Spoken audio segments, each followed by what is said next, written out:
Kathrin. Nice to see you again.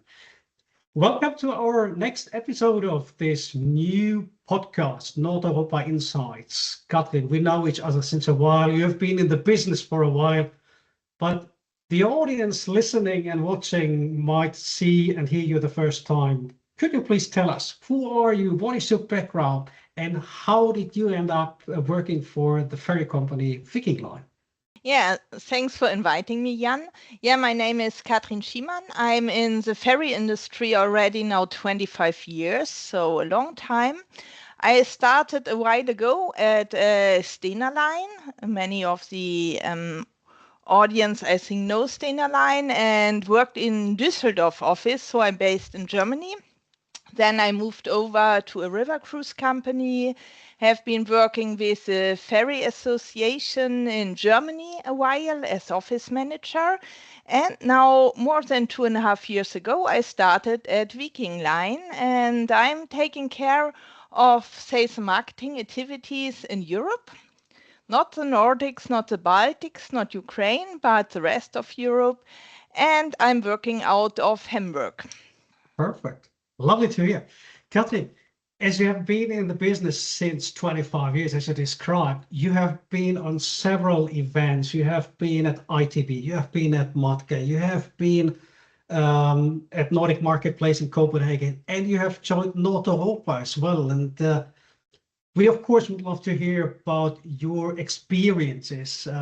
When you compare a digital event with a trade fair, I mean, there are pros and cons for both concepts. In both events, you meet buyers, you meet tour operators, you meet different partners.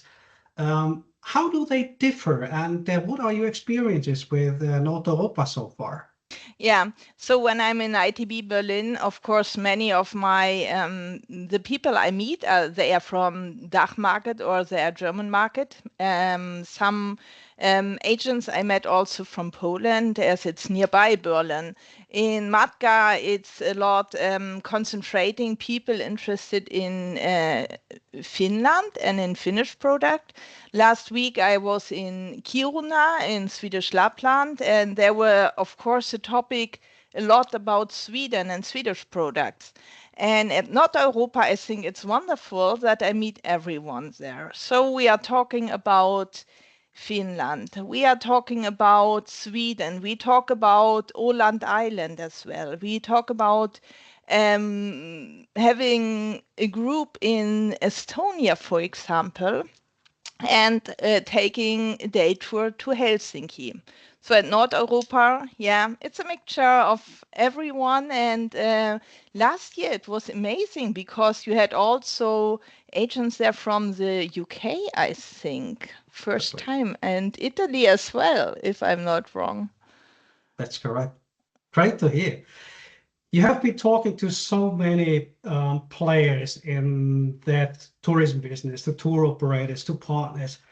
Do you see any changes in the business? I mean, there are lots of changes going on in the world right now, but when we talk about the ferry business, talking about the Nordics, what are the trends you are facing, or what are the changes? What is maybe potential, what is unused, and could be an opportunity for new buyers or new tour operators? Mm-hmm. I think there are some business which work for a long time. For example, the group business, the bus operators bringing people to go to North Cape, for example, going with our red boats of Viking Line. So it stays the same like it was for the last decades. But we see a trend that more and more travelers out of Europe are using the red ships of Viking Line not only in high season as it was used to be. It's also a year-round destination to go to the Nordics. It's not just winter, not just summer. It's also a lot of traveling in spring and also in autumn. And this is a trend we saw the last couple of years. Perfect. Good to know. About the products, could you please share some insights? What is Viking Line about? What ferry connection do you have? What sort of ferry? And What are tour operators asking for when they talk to you, when talking about your ferry connections? We operate a fleet of 5 cruise ferries and 1 cruise ship called Birka Gotland, and we are connecting Sweden, Finland, Estonia, and the Åland Islands. Our headquarters is in Mariehamn, in the middle of the beautiful archipelago, and we carry up to 10,000 passengers per day from Stockholm. So it's a huge, we have a lot of capacity. But for us, it's not all about transport. On board, you have comfortable cabins for every budget. We have restaurants with sea view, spa and wellness areas, entertainment, shopping, and spacious sun decks. So best to see the sundowner on board. And it's very a relaxed journey. It's not just traveling from A to B, but it's an experience of their own. Very, very good.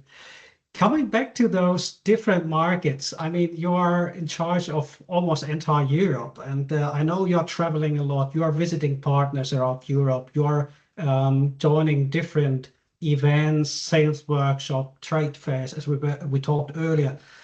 But again, talking about the digital format compared to traveling a lot, how does it affect you when selecting partners or when planning such an event to pick the buyers you want to meet and to match with a most potential one? Or is it like looking for new partners, or is it like following up with the existing one?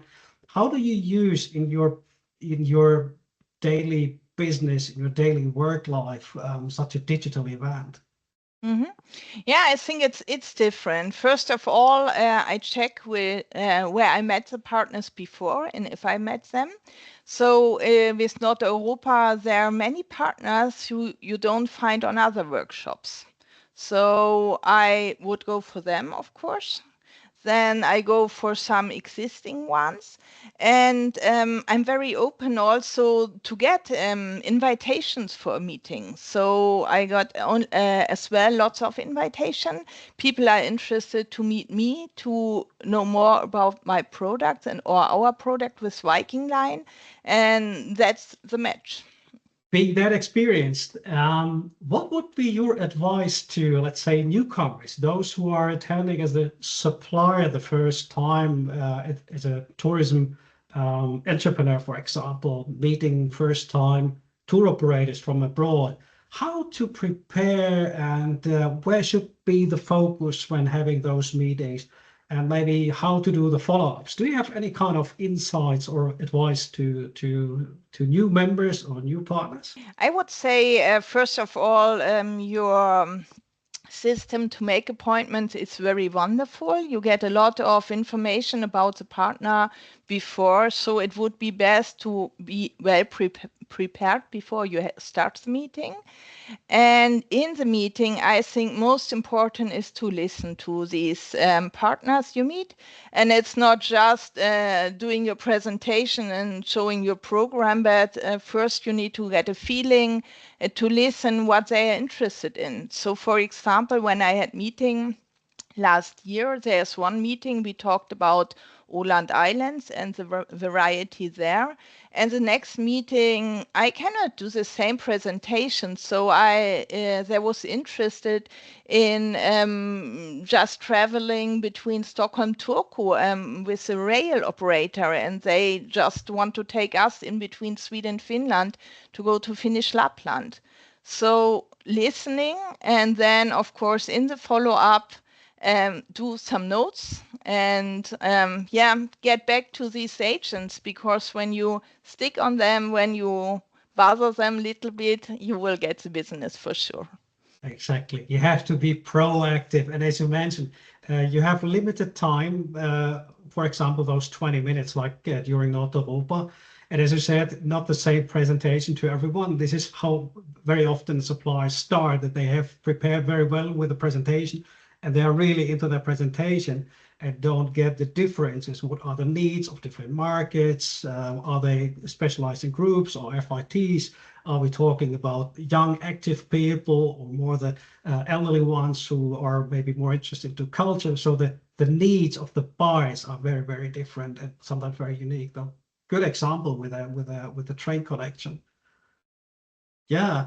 Anything else when talking about the future? Do you see a trend? Do you see some rumors, or do you hear them? Are there some questions from partners who have been in the business for long? We're looking towards the next year, towards the next NORDEUROPA. Are there some news to share, or is there something you should be worried about, or any insights? Yeah, right now, no insights from Viking Line. I hope we get some good news for next NORDEUROPA. But of course, the trend I think we see in the moment with this global situation. There were two operators who said, oh, we cannot go now to Middle East or something, so we need to shift our travels, our tours, our groups. And they said, yes, the north of Europe is very, very safe to go to. So I hope there will be good trends for next year. And when we see also the booking inquiries for next year, they are very, very promising. Okay. So I think it will be a good 2027. Excellent. And yeah, and I'm very, very open-minded and hope that we will have news from Viking Line, yeah, for next year in January. It's still some 9 months, so let's hope for that. Fantastic. We cross fingers, and we are really looking forward to have you on board, literally next year again, and hope to get some very, very cool news from Viking Line. Thank you, Kathrin, very much for your insights. Thank you for the feedback. Thank you for the advices, for all listening us the first time, thinking of joining NORDEUROPA. And yeah, all the best to you, and we'll be back soon. Thank you very, very much. Bye. Thanks a lot.